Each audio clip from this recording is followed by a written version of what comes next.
Well, welcome to Wednesday Women's Wine Time, where we get together and we get to connect and have a vino whilst chatting to a new guest each week. So I am absolutely delighted to introduce to you our guest for tonight, which is Olivia Joy. Welcome, Olivia. Thank you. I really appreciate you inviting me on. Well, can you tell us a little bit? I know you've just had a baby, which is so exciting, and she is absolutely divine. So welcome to motherhood. It's a bit of a journey, Thank you. wild ride. But can you tell us a little bit about what you do and sort of how you fell into it? Okay. So what I do is kinesiology, which is essentially a tool and a protocol that a bunch of protocols that bring together muscle testing and all different forms of healing. So essentially, we use muscle testing, which is gaining feedback through the muscles to identify areas of dysfunction and stress in the body. And with that same technique, we also establish which are the best balancing techniques to help the person to heal or to get towards their goal, etc. So what sort of got me into it was actually about 8 years ago. I had just finished school, and a couple of my friends straight after school actually died of cancer. Two within about 6 months. And I just thought to myself, wow, there's got to be more to healing than just mainstream medicine. And, you know, I always remember when I was growing up feeling really frustrated when I'd go to the doctor and I'd say, this is what's going on. And they just said, oh, no, there's nothing wrong. Just take this sort of thing. And I felt like I wasn't really honoured as who I was. Mm-hmm. And, you know, then back to after finishing school, I thought, surely we shouldn't all be dying of cancer. There's got to be some answer here. There's got to be some reason why this is happening. And it sort of started me on this journey of just really searching, and I really got into like the food side of things and really working on the physical body. And then I went along to a health and wellbeing expo at the Gold Coast Convention Centre, and I came across a kinesiology stall. And, you know, there were a few things in there, and I was sort of like, oh, this isn't really giving me what I'm wanting. And then I sort of approached this lady, and she said, oh, you know, I can teach you how to get answers to your problems from your body. I can show you how to hear directly from your body about how to heal. And I was like, ooh, this like alarm bells are going off, like ding, ding, ding, ding, like this is kind of what you're looking for, like, and it really piqued my interest. And anyway, I had a session, and, you know, to that point, I was quite a cautious person. And after that session, I was just like, wow, I need to do this. And I actually made a decision that day that I was going to basically sign up and do a diploma in kinesiology. Wow. Yeah. Because it interests me too. And I mean, I remember hearing about, and I'm going back 20, 30 years ago, I remember hearing my dad talk about kinesiology, and the way that he sort of described it to me, and it was just that, you know, she lifted up his arms and she could tell that there was a trauma associated, like in his arm, but by using like the muscle tension, and it got me really intrigued because he had a significant injury. He had his arm caught in a conveyor belt when he was like 19 in a sawmill factory. Like it was weird because both of my parents, both of them should have had their arms amputated at different stages of their life. So he was supposed to have his arm amputated. And then my mum got her arm caught as a little girl in, like, you know, the old clothesline, the ringers, you know, when they used to wring out the clothes. Oh, wow. Yeah. Those, and had a blood clot. But anyway, so it was just always intrigued me that they could, you know, just that our muscles would hold on to those memories. And that's really what it is, isn't it? Yeah. Well, see, you know, a lot of the basis of kinesiology is around the ideology of that our muscles and our organs supply and get energy from each other, and different emotions and different things get stored in different muscles depending on the elements and what organ they're in relation to, and so it's like the basis of it is around that. And so it's super, like, the body has a little bit of a map, where everything, like every sort of symptom is in a specific place for a specific reason. And it's like, basically, if you learn how to read that, then you can understand, why things are stored where they are, and why they're there, essentially. Wow. Without using names or anything, what's a story that's like completely like wowed you with one of your clients?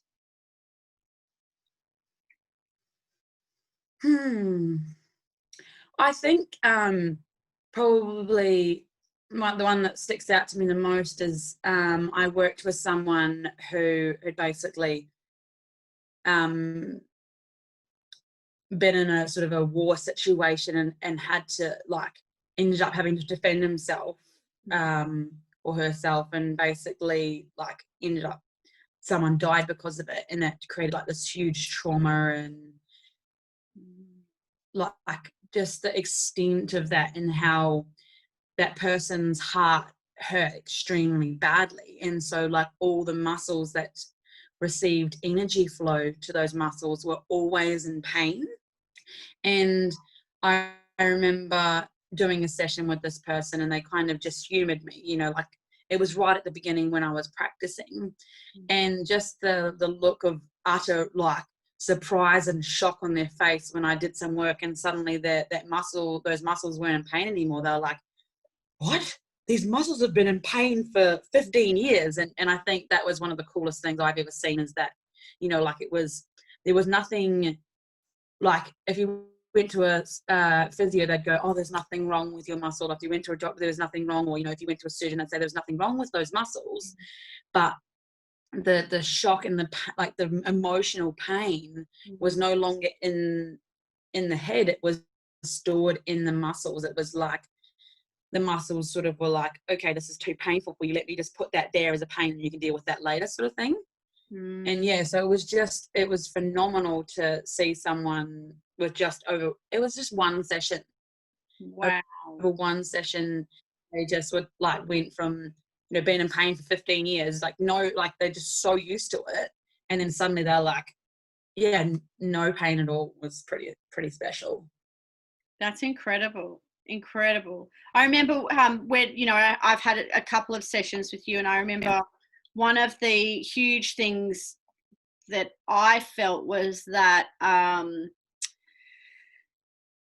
had some issues with some females in my earlier, years, that were just backstabbing and horrible and not very nice towards me. And like, you found that in the back of one of my ribs. And it was like, I always never could really breathe deeply in that part of my body. And it was like, when you actually worked in that area, it was like, oh my God, like, I could take a really deep breath for the very first time. And I never ever thought that would be where I'd be. It was in between a rib at the back. And I was like, that would be, never in my wildest dreams would I have thought that I would have held anything in the rib cage of any place. Do you know what I mean? Usually you think it'd be in your heart or in your guts or something, but it was just like, it was so profound that's what was really, it was like, oh, just finally being able to breathe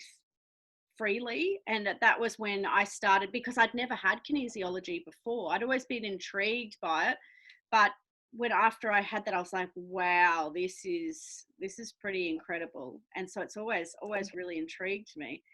You've obviously had kinesiology sessions. Yeah. Do you feel it as well? Obviously. Yeah. Huge changes. Yeah. What type of people are you passionate about, working with? You know, I know you've just had your baby girl, but you know, where do you see yourself moving forward with this, and what are the type of people that you love to work with? Well, I love to work with people around relationships and healing trauma, just because I sort of come to the belief through my own healing that we are the best at what we've been through, because we can really have a deeper understanding about someone might be what someone might be going through if we've had some sort of experience with it ourselves. You know, like some traumas, like, and the way we act can be so foreign to some people, but if you've been through something similar, you can sort of understand a bit easier about how you might have gotten to that point of how you're acting. Mm-hmm. And so I really love working with people with the stuff I've gone through, because I just find it very easy to meet them where they're at. I find it very easy to empathize with those people. Whereas if there's something that, you know, if someone comes to me for and I have no idea about it, I feel like someone who's been through something like that would probably be more suited to help that person. Mm. So yeah, I find that I really love helping people break out of sort of, like, I guess, generational habits. So Yeah. like things that keep them in stress. So for example, a lot of people, the way they communicate, they find it hard to actually express their feelings. So, you know, if they get frustrated, they'll kind of stomp around the house and just do, like, say things passive aggressively, but it doesn't really honor who they are. And so, like, in relationships, I really like to help people sort of come out of those patterns so that then they can find ways of communicating and ways of being that's much more peaceful and supportive of the body. But also, not only that, it really helps them to cultivate relationships that are really deep and meaningful, in that, you know, you can come together in a really, I suppose, emotionally intelligent way, so that, you know, you both leave that conversation feeling honored and supported. And the reason I love that is because I developed this belief a few years ago that, you know, I wasn't good enough and that I wasn't lovable, because my relationships kept not working out. But the reason that is that I couldn't handle emotion, and so I couldn't talk, and I'd be that person that stomped around the house and was passive aggressive, and it just sort of caused all this conflict. And I never really felt very connected to the person I was with. But once I shifted that, then I grew this to this level of intimacy that I heard people talk about, but I just thought they were liars. And I was like, oh, cool, you can actually be in a relationship and, you know, have a really great sex life, you know, and be together for a long time, and you know, and sort out your problems without, you know, like shooting each other down and attacking each other and being this big enormous blow up. It doesn't have to be like that, you know. And so yeah, that's that's what I love about the work Wow. that I'm doing. So is that, I know you know, you do kinesiology, but you also, can you explain to me what integrated wellness is? Because I know that that's part of your, you know, your branding. Can you explain to me what is this notion of integrated wellness? So integrated wellness for me is, it's like, I I understand that everything has its place in the world. So I agree that, you know, traditional medicine is absolutely wonderful for if you've had a car crash, you need to be sewn back up, you need to go to the hospital. Yeah. And so, like, I'm all for that. And when the integrated wellness part is, it's like, I want to help you get the best of sort of everything that is to offer. So it's like, if you want to work with this person who works in, you know, the traditional medicine world, I will communicate with that person, and I will help you work with that person to work with someone who does past life stuff, if that's what you're into. If you want to work with someone who does Reiki and spiritual healing, it's like, I can help you work with those people, and we can communicate to get you to where you want to be, essentially. So that's where the integrated part comes in. And it's like, I like to let people know that they can bring all those together, and I'll support them in that, you know, because I think sometimes people think that they can't they can only go to a natural healer or only go to, someone who works in the traditional medical world. But I think a lot of people are really looking for that person to go, yeah, cool, you take that that medication and I'll just help you with what it is that you really want me to help you with. And it's not this all one size fits all. I realize that, yeah, everyone needs different things. Wow. It's interesting you say that, because I was actually I did a reading for a lady yesterday who is a holistic counsellor.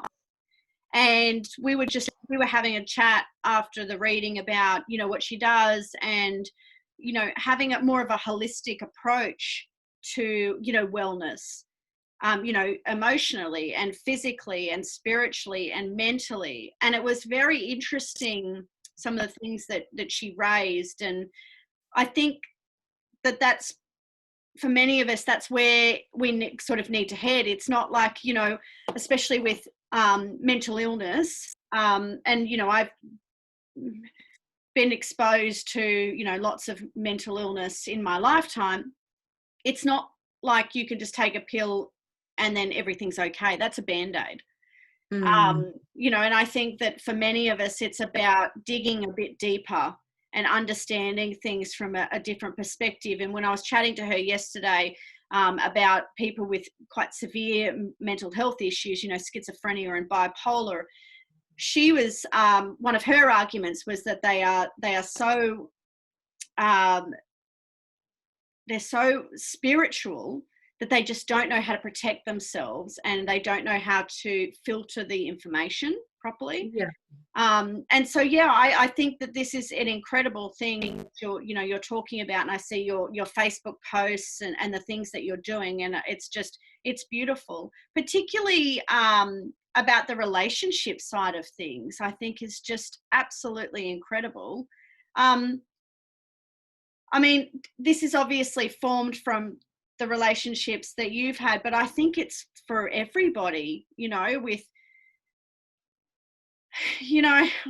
it does come down to our self-love and our self-belief, and it's about, understanding ourselves from a different perspective, because if we can't have a good relationship with ourselves, how are we expected to have a good relationship with somebody else?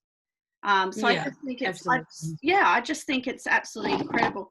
What do you use any other modalities, like when you talk about kinesiology and integrated wellness? Is there any other things that you sort of bring into your, crystals or oils, or is there anything that you can, offer people tonight to sort of help them on that journey of, integrated wellness? And yeah, so I do use a few different tools.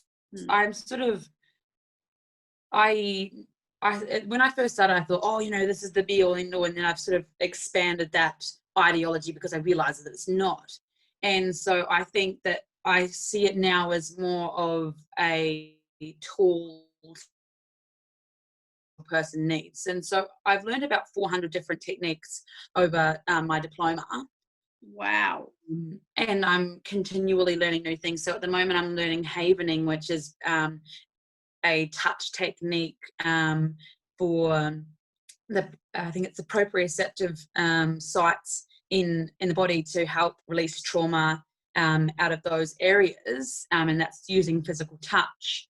Something else I've learned recently is a technique, I think I call it poking holes, and it's basically about how to get in alignment with the things that you want to manifest by reminding yourself of truths that basically poke holes in the story that you're telling yourself, that's sort of putting you down and stopping you from getting to where you want to go. So yeah, I just sort of always looking for new things. Can you explain that a little bit more, because that sounds so interesting? Yeah, so okay, so for example, let's think of something. Say like the example, like a really common belief is I'm not good enough or to earn like a lot of money. Yeah. And so like what the technique is, it's about like telling yourself truth. So not telling yourself lies, but telling yourself everything that you know to be true that's in opposition to that thought, so that you can basically prove to yourself that that is a lie. So, for example, the way that I might go about that is I'd go, do you deserve to eat food? And Yeah. most people would say Yeah. yes, right? And it's like, okay, well, do you deserve to have a house to live in? And people would go, yes. I'm like, and so, like, if you were to look at that, then does money buy those things? And so it's like, if you deserve those things, then therefore don't you deserve money? Yeah. Yeah. And so that's just a really basic way that I thought of on the top of my head, but basically that's how it goes. So it's like any opposition, anything that, you know, people are feeling like they can't get over, it's a nice way to basically just remind yourself of everything that you know to be true, so that you don't have to hold on to that belief. Maybe does someone have a like something that they're struggling with, like a belief that maybe we could do that, so that I can sort of show you how that works better? Is there something that comes to mind for you, Jess? Well, it's funny you say that, because I had a reading today with somebody, and I'm going to be totally open and honest about this. But there were some things that came up about money in the feminine, ancestrally, to do with stealing.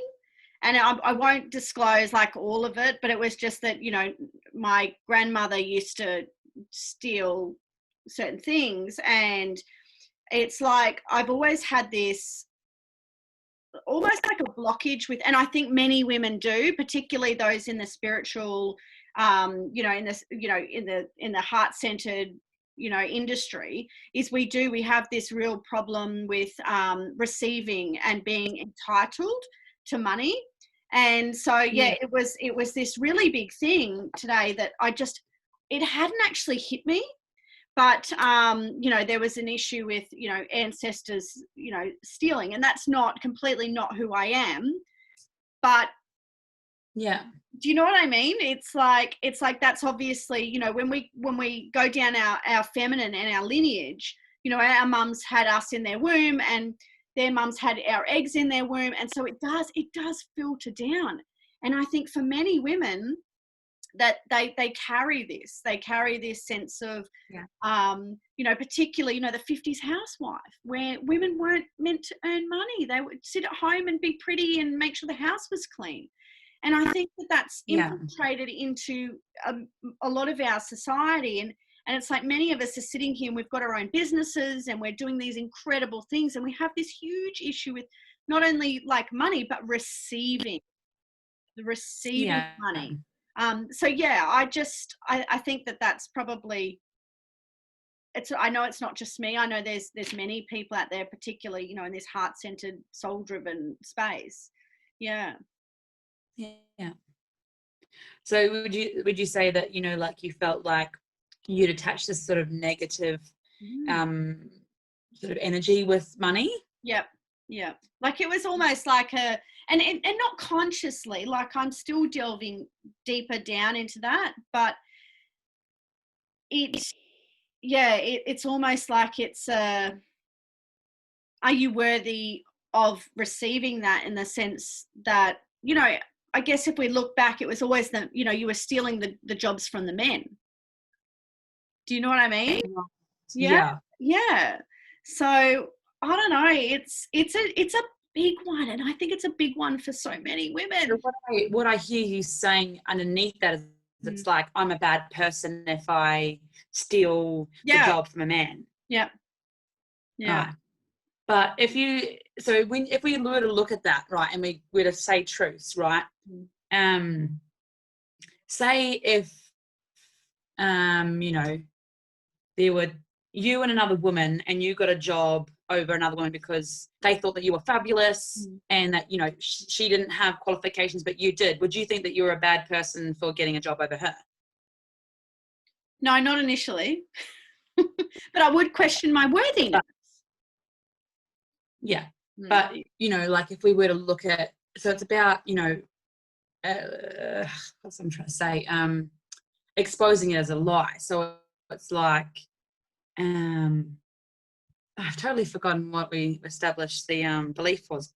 What was that?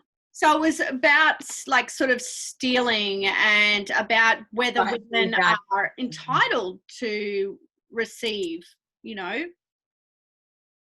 Yeah. Mm. And so if we were to look at what we consider like a bad person, you know, it's like, you know, we established before that you deserve to eat, you deserve a Yeah. house, you know, you deserve to have nice things. And so like money brings that to you. So, you know, are you a bad person because you need to eat food? Are you a bad person because you want to have a house? Would you consider yourself a bad person for wanting those things? No, no, No. no. And so that there is, it's sort of like that creates an energy shift by like changing those perspectives of what actually a bad person is, you know. But we associate these days like a bad person, like people outside ourselves, we associate bad people as people who maybe like murder people or like intentionally go out to like intentionally harm. And would you say that you have an intention to hurt, like to murder someone or to intentionally harm them? No way. No. Yeah. Mm. And so therefore would you think that you were like, if we looked at that in context, do you think that you're a bad person therefore? No. And so then we come back to money. So for some reason you've associated that you're a bad person for stealing jobs off men, but it's like you realize that you actually deserve all these things that money buys. And so that's what the process of reminding yourself of truth, so that those things that aren't actually proper truth, they can just disappear. So yeah, as you said before, putting holes in the story to make it not true, I guess. Yeah. Wow. And my mind's totally gone blank about one that I've done recently, but it tends to work slightly better when it's the next thing that of priority for the body. So if the body were to bring that up, it makes a lot of sense, because it, like, once you sort of can sit there and analyze it, it becomes quite easy if that's the next thing that the body wants. But sometimes it's a little harder to do that when we haven't got as an easier of a context, if that makes sense. Can I ask you, because I know money is a big one for a lot of women, where do most women hold their money blockages or their money, issues in their body? Well, I think a lot of it would be around shame, which is stored in the large intestine. Wow. So a lot of people get tight hamstrings when they feel like money is a thing for them. So it just, again, it depends on the emotion, because where things are stored are all based on emotion. So things that people commonly feel around money is, unworthy, shame, oftentimes, or like even rejected. And you might think, why would someone feel rejected around money? Mm-hmm. But there's a common thing that, like people who have, or a common belief that, people who are rich are assholes. And so no one wants to be that asshole. And so, like they feel like they might be rejected if they had a lot of money, because they'd be rejected as the asshole. Mm-hmm. And so, like, yeah, it just depends on where the emotion sits for that person. But, rejection, let me just have a little look on my chart. So yeah, for shame, that would definitely be stored in the large intestine. And then someone felt fear, so like fear of rejection and things like that, that would be stored in like the kidneys and like the muscles supplied by the kidneys, which is sort of like in the trap. So if people have like a fear of earning money or fear of being judged for having money, that they can get really tight in the shoulders. Oh my God, that's me too. I'm everywhere. Can you tell us a little bit more about, you've got that chart there. A lot of us would have certain points, but what are the main points where people feel things? Like if we've got people tonight that sort of have certain pains, where are the big ones that people feel it? Well, doesn't necessarily have to be money, but I think a lot of people, majority of pain comes down to fear, anxiety, phobias of not fitting into society. Like we deep down, we're all still animals, and so we want to be part of the pack. And when we feel fear and anxiety, that affects our lower back, and it also affects our shoulders.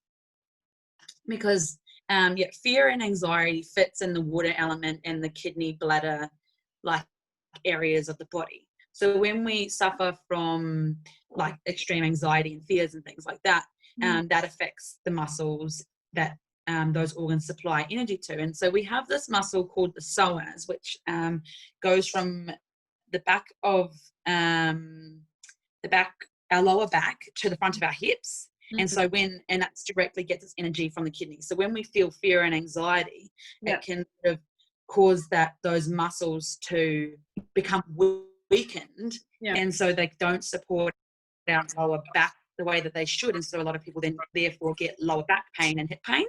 Yeah. And again, then how that relates to the shoulder is the trapeze, like the upper trapezius, is also in relation to the kidney. So when you feel those fears and anxieties and things, it can sort of cause a blockage in energy flow or a tightening of the muscles, which then causes the sensation of pain or tension and discomfort. And so what do we do? So I don't see you.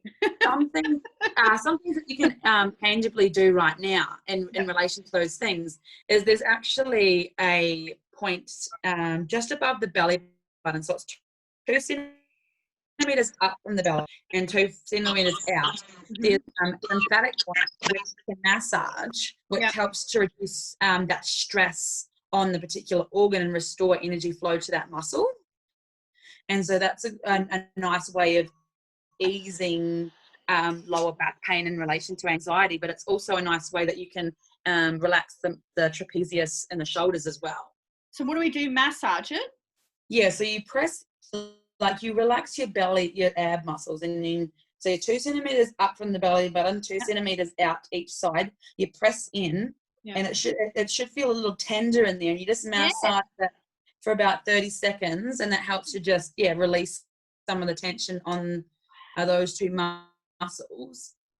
And then there's also another spot which is just on the heel, so on the inner ankle, just below the heel, but towards the back of the heel, there's a emotional reflex which basically helps to tone down the emotional effect of what you're feeling. So say you're you're feeling fear about being rejected, and suddenly you're like, oh, up here. You can massage that point on the ankle for 30 seconds up to 3 minutes, and that'll help just to reduce that emotional charge. Wow, that's incredible. You know that you've found the right spot because it's like a nice hurt. You're like, oh, that hurts, but that feels nice to rub it. That's how you know you found the right spot. So I'll see if I can find a picture actually, so I can show you on a wee diagram. So I don't know if we can sort of see that there. There's a little wee dot just on the ankle. Can we see that? Yeah. Sort of? Not really. Okay. Yeah. Yeah, so that's sort of where it sits on the ankle. I would get my leg up, but I'm like, that probably would be a bit more difficult than showing it on a diagram. But those are the two, probably the main ones. And then there's also another one, which is right at the back of the head.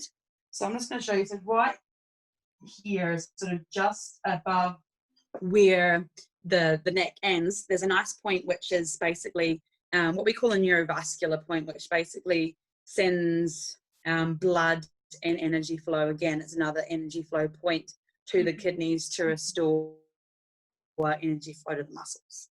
So that's a nice spot that you can hold. And I find often when people get stressed out, they tend to just put their hand there intuitively. And that just also helps to calm down the mind as well. Wow, that's incredible. Thank you so much for sharing that. I really, really, really, truly appreciate that. I just do want to ask you a question because Marianne's just asked a question on the chat.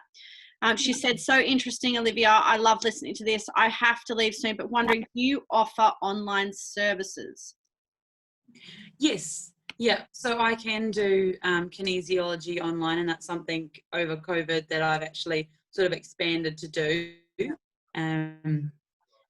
Because we weren't able to see people in clinic. So yes, absolutely. Yeah.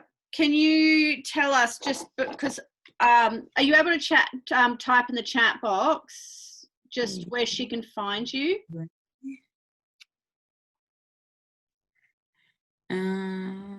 Chat, there we go. I think I can. Yeah, just click on chat. Otherwise, I can send it to her if you don't know, if you can't do it. Yeah. Best I'll send it to you, and then you can probably send it to her. Okay. That way, it doesn't take me away from. Yeah. I think it's my picture, doesn't it? Pardon?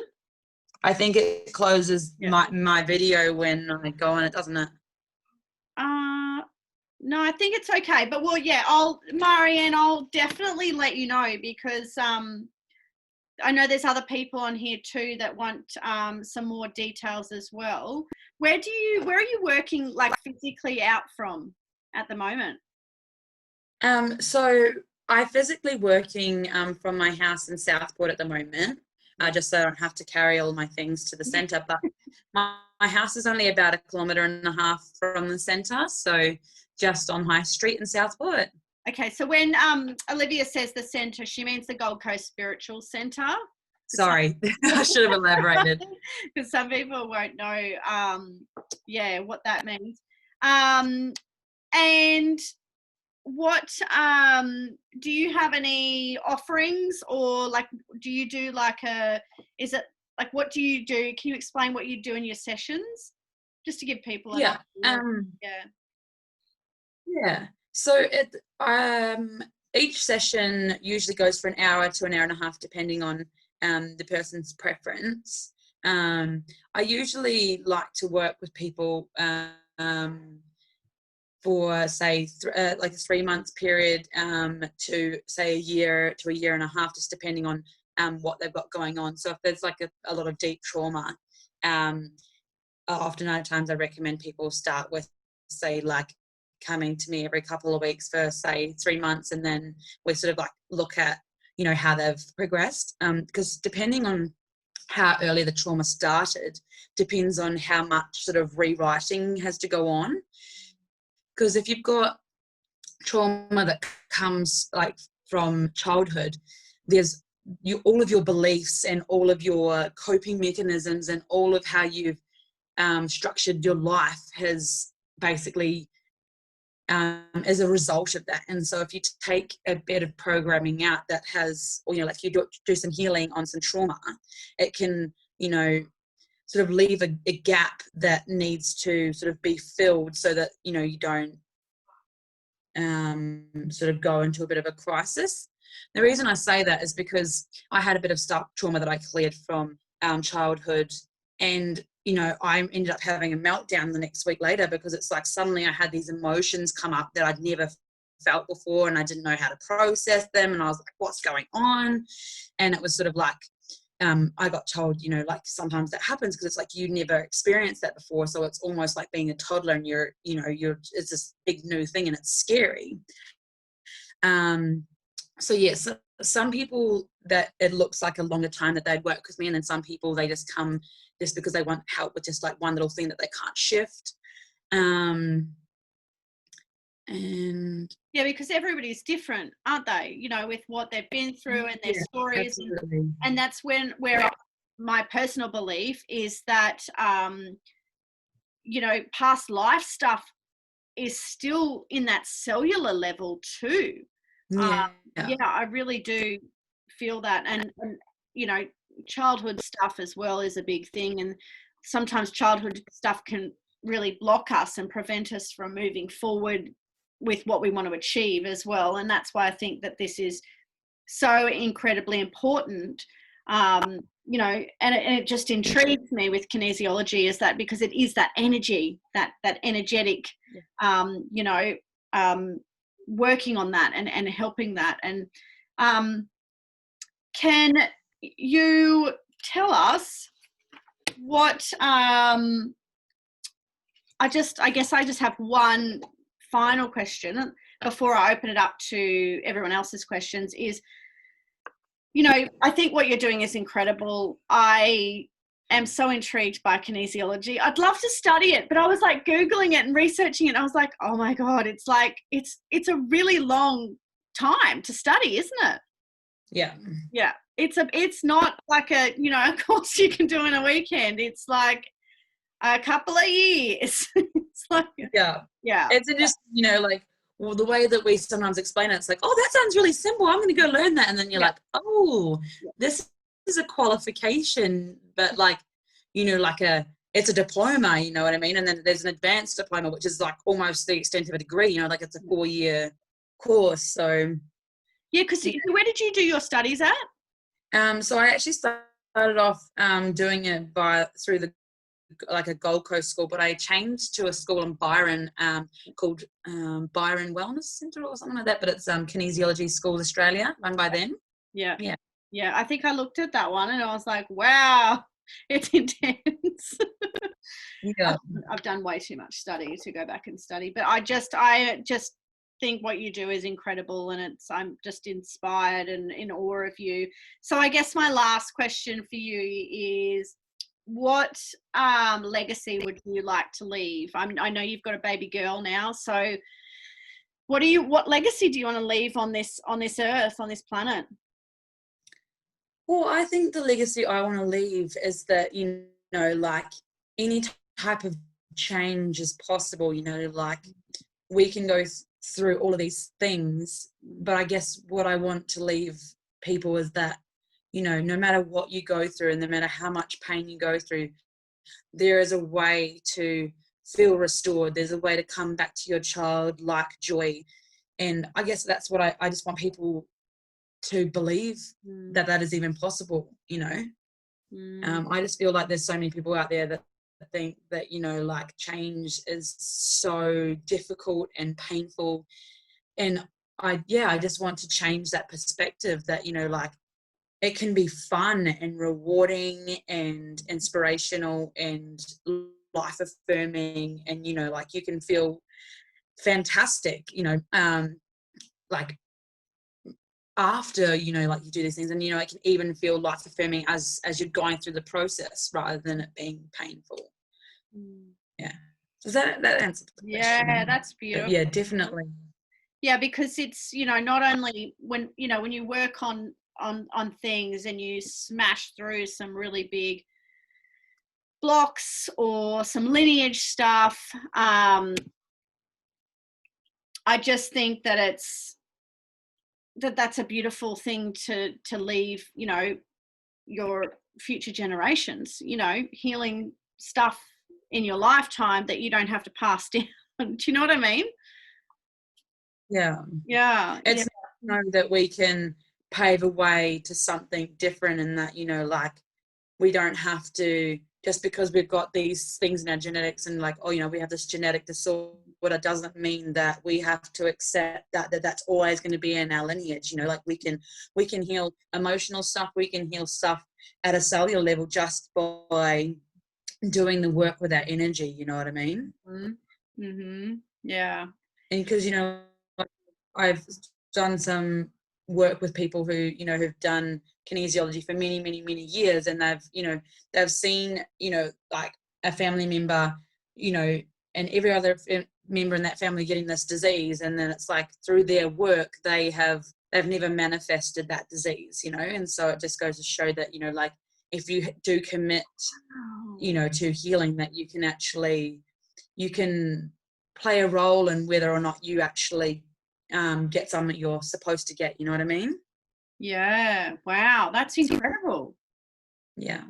But I mean, Louise Hay talks a lot about that stuff too. It's like, I honestly, from the bottom of my heart, believe that sort of stuff, that you can, you know, do the work, you can get through anything. Yeah. Yeah. Well, I am so grateful. I don't have any more questions for you, so I'm going to open it up.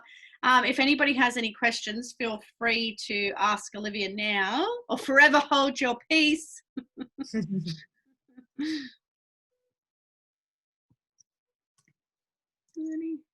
Anyone have any questions? Trish? Olivia, I went to kinesiologist once, and she was doing a lot of stuff with ancestors and Yeah. ancestor work, and like something back like 3,000 more thousand years going back. Is that something that you do? And you want to explain a little bit more about how that impacts? Yes. So that's something to an extent that I can do. It hasn't been something that's come up massively for me. However, through evolution, not just looking at like animal wise, but like through our own lineage evolution, our bodies are continually evolving, and we have certain dispositions based on what our ancestors have come across. So we have something called miasms, which basically is an energetic tendency towards certain things based on whether our ancestors got certain diseases. So, if our some of our recent ancestors was exposed to things like tuberculosis, we can tend to have tendencies when we get sick to those types of illnesses, and we tend to be more susceptible to those things. If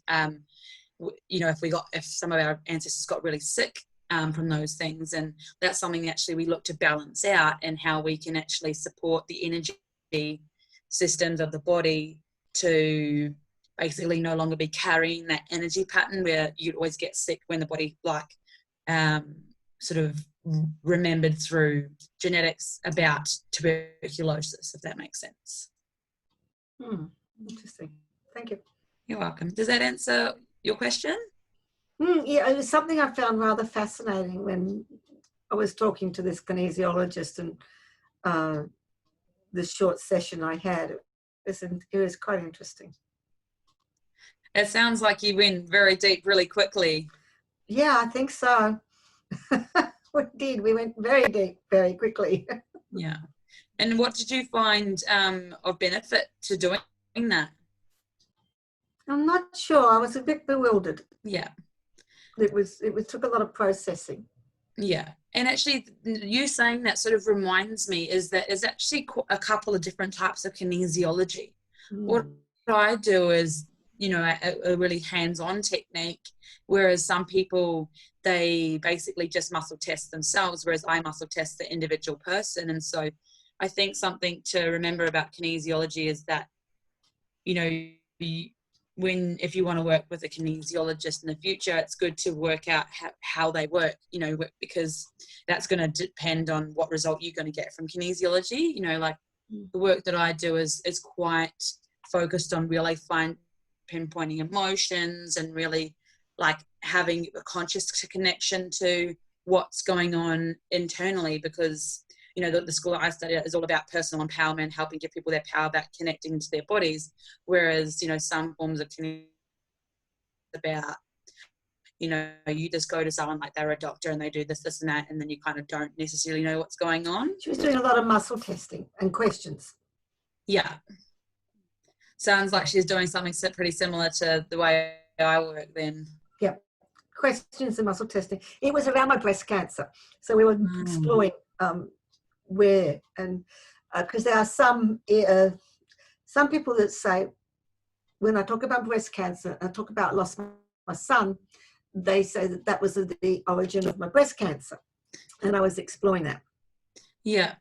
And, it's said that, metaphysically things all relate. And so, when we have issues of the heart, and maybe when we lose a child, it, it would sort of, the connection to the breast would be, that's how, you brought life to them once they were out of the womb. That's how you fed them and supported them. And now it's like, that's gone. So like that connection there is sort of severed, and was, so I can see exploring exploring the not reactions, but what happens from trauma and how that can influence you. And so we're talking 10 years, 8 to 10 years afterwards. And that was an interesting comment. And that was what I was exploring to see, is there a connection? Yeah. Did you feel like you sort of got your answers and you felt a bit more at peace with it after that? I didn't actually buy into it. Okay. I wasn't sure. I wasn't convinced. Yeah. That I thought what she came up in our sessions was really very, very interesting, and it went a different direction in some respects. But I am still open to be convinced Yeah. that that was the reason why I got breast cancer. Yeah. I haven't got that connection yet, but I'm open to being persuaded about it, but I haven't yet got that connection, enough information to say, okay, I can see that that would happen. Yeah. It's And I think, concept. there can be lots of different things, and sometimes it can just be there was one thing that broke, like the straw that broke the camel's back, but there was lots of other contributing factors. Yeah, it's And it's sort of interesting. It's an and interesting oh, sorry, what were you going to say? it's an interesting concept to explore, because I think I can see that there are some connections in there. It sort of sounds like that you may have had quite good support, because I find with kinesiology, when people come to me, they come to me for what I can specifically give them that other people can't. And so the reason that you may have gone to like that so far back into ancestral is that you had all these other types of healing that you'd explored that had been able to clear different things. But it's like the way that kinesiology could serve you, I could best serve you at the time, was to go back to that lineage stuff and clear that, because there wasn't anyone else around who'd be able to do that for you. Yeah, but I could be wrong, but I find that it's always so individual, and what you think's going to come up in a session sometimes really doesn't. It's totally different to what you'd ever thought. Oh, that's fascinating. Thank you. You're welcome. It's an interesting aspect of kinesiology that you don't actually think about. Yeah. I find it just so fascinating. I'm totally fascinated about it. Sam or Jenna, do you have any questions?